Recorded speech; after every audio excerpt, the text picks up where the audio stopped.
नमस्कार मित्रमैत्रिणींनो, आज खूप छान विषयावरती मी बोलणार आहे.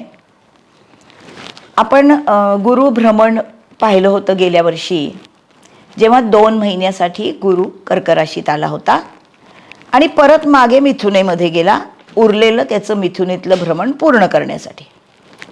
ग्रह आपला नियम सोडत नाहीत, त्याच्यामुळे 1 वर्षभर गुरु एका राशीत असतो, तो 1 वर्ष त्याचं पूर्ण करतोच. आता ह्या वर्षी परत 1 जून 2026ला गुरु कर्क राशीमध्ये येणार आहे आणि तो 5 महिने तिथे असणार आहे. आणि जून महिन्यामध्ये तिथे म्हणजे 1 जूनला आल्यापासून तो 31 ऑक्टोबरपर्यंत तो कर्क राशीमध्ये संपूर्ण रास फिरून तो पुढच्या राशीत 2 महिन्यासाठी सिंह राशीत जाणार आहे.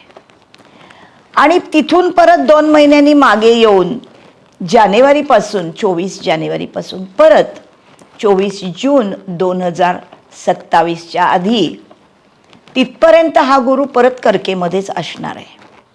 त्यामुळे आता ह्या कर्क राशीमधला गुरु हा बराच काळ कर्क राशीत आहे आणि प्रत्येक रास लग्नासाठी तो कसे परिणाम देतो हे आपण बघूया.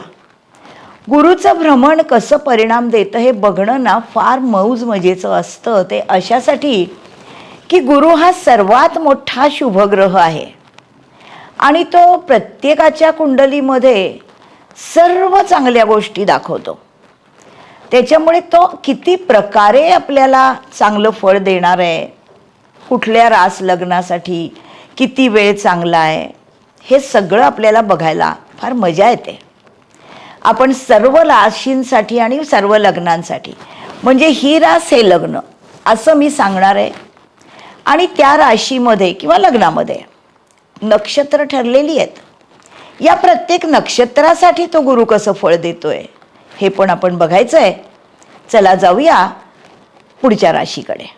मेष रास, मेष लग्न या लोकांसाठी 1 जून 2026ला जो गुरु बदलून कर्केमध्ये येतोय मिथुनेमधून, त्याचं फळ कसं आहे बघूया. पण हा गुरु सलग वर्षभर नाही आहे कर्क राशीत. हा काय करतो, 1 जून ते 31 ऑक्टोबर हा संपूर्ण कर्क रास फिरतो आणि हा 1 नोव्हेंबरला जातो सिंहेत. 2 महिने तिथे 24 जानेवारीपर्यंत तो सिंहेत राहतो आणि 25 जानेवारीपासून तो परत मागे कर्केमध्ये येतो, तो 24 जूनपर्यंत. त्याच्यामुळे या कर्क राशीतल्या गुरुचं भ्रमण वेगवेगळ्या टप्प्यांमध्ये वेगवेगळं फळ अशासाठी देतं की त्यामधल्या 2 महिन्यांमध्ये इतर ग्रह पण बदलत आहेत आणि मुख्यत्वे करून रवी बदल हा जो दर महिन्याला होतो, याच्यामधून रवी आणि गुरुचे होणारे योग हा खूप चांगला एक विषय अभ्यासाचा आहे. आपण बघूया मेष रास मेष लग्नासाठी हा गुरु काय करतोय. तर हा या मेष लग्नाच्या कुंडलीमध्ये येतोय 4th स्थानामध्ये. तो 4थामधून 5व्या दृष्टीने बघतो अष्टम स्थानाकडे, 7व्या दृष्टीने बघतो समोर दशम स्थानाकडे आणि 9व्या दृष्टीने बघतो व्यय स्थानाकडे. त्याच्यामुळे हा या 3 प्रकारे फळ देतोय. जिथे बघतो तिथे तो शुभग्रह असल्यामुळे उत्तम फळ देतोय. 4थामध्ये आईशी चांगलं नातं दाखवतो, स्वतःच्या घराचे योग आणतो, घरातल्या सुखसोयींमध्ये राहतो. ज्या माणसाचं हे कर्क रास कर्क लग्न आहे त्याला 4थाची सगळी सुख प्रसरणाने हा गुरु देतो. आणि हा जेव्हा अष्टमाकडे बघतो, अष्टमस्थान हे गूढ ज्ञानाचं आहे आणि अचानक मिळणाऱ्या पैशाचं पण आहे. त्यामुळे इथे धनलाभ देतो. वेगवेगळ्या प्रकारे ऑकल्टचं नॉलेज घ्यायची इच्छा माणसाला होते.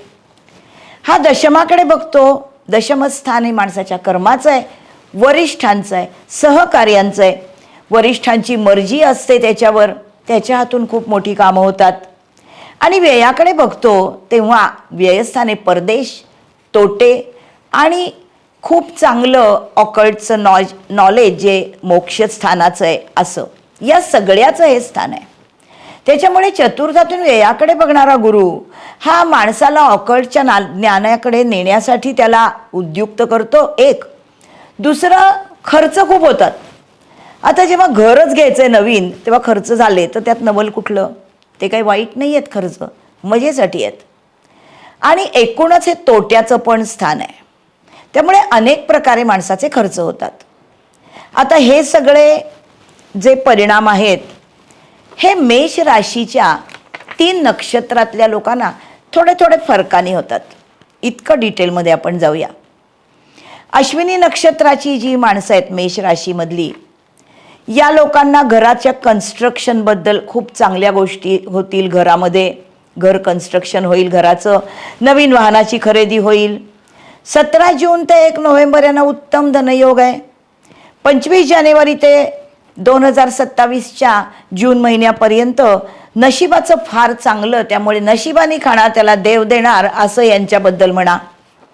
भरणी नक्षत्रातले जे लोक आहेत मेष रास मेष लग्नाचे, यांना 13 जूनपर्यंत सर्व रखडलेल्या कामामध्ये यश आहे. पण ते यश मिळाल्यावर ते काम पूर्ण होण्यासाठी 2 महिने थांबा. दसरा तुमचा नवीन घरामध्ये मजेत जाईल. कृत्तिका नक्षत्र ज्यांचं आहे मेष रास किंवा मेष लग्न असणाऱ्यांचं, त्यांना ऑगस्ट महिन्यानंतर गुरुचं उत्तम पाठबळ आहे. ज्या ज्या गोष्टी मी दृष्टीच्या आणि असण्याच्या सांगितल्या त्या सगळ्या गोष्टींमध्ये. आता हे स्पेसिफिक नक्षत्र झाली, पण सर्व वयोगटाची माणसं आहेत जगामध्ये. तर आपण असंही बघूया की 20 ते 40 वय ज्यांचं आहे अशा लोकांना काय फळ देईल हा गुरु? तर हा नोकरीमध्ये कामाचा रिवॉर्ड मिळेल. रिवॉर्ड दशमाकडे बघतोय, चतुर्थातून गुरु, दशमस्थान हे कर्माचं स्थान आहे. 40 ते 60 वयाची जी माणसं आहेत यांना खर्च झालेला दिसतोय, पण तो घरातल्या सुखसोयींसाठी ते खूप मजेनी करणार आहेत खर्च, कारण त्यामुळे घरातल्या लोकांना आनंद मिळणार आहे आणि हा त्यांना खूप मोठा आहे. 60च्या पुढचे वयाचे जे लोक आहेत हे प्रौढत्वाकडे झुकलेले, पण उत्साहात कुठे कमी नाहीत, कारण मेष रास आहेत ते. त्याच्यामुळे त्यांना आत्तापर्यंत असलेल्या कृतीपूर्णतेतून ते जास्तीत जास्त ऑकल्टच्या नॉलेजसाठी खूप त्वरेने जातील, कारण अष्टमाकडे बघणारा गुरु अष्टमस्थान मंगळाच्याच राशीची आहे ना निसर्ग कुंडलीत. त्याच्यामुळे हे अतिशय एन्थुझियास्टिकली, अतिशय उत्साह आणि खूप त्याच्याबद्दल असणारी एक वेगळ्या प्रकारची ओढ त्यांना लागणार आहे, ज्या गूढ गोष्टींच्या ज्ञानासाठी ते कायम तिथे जायला उद्युक्त असतात. अशा या मेष रास मेष लग्नाच्या लोकांसाठी एकूणच हा गुरु छान परिणाम देणार आहे की नाही? बघा, तुम्हाला कसा वाटला, कसा अनुभव आला मला सांगा, मेल करून सांगा. पुढच्या राशीकडे आपण जाऊया. तोपर्यंत बाय बाय.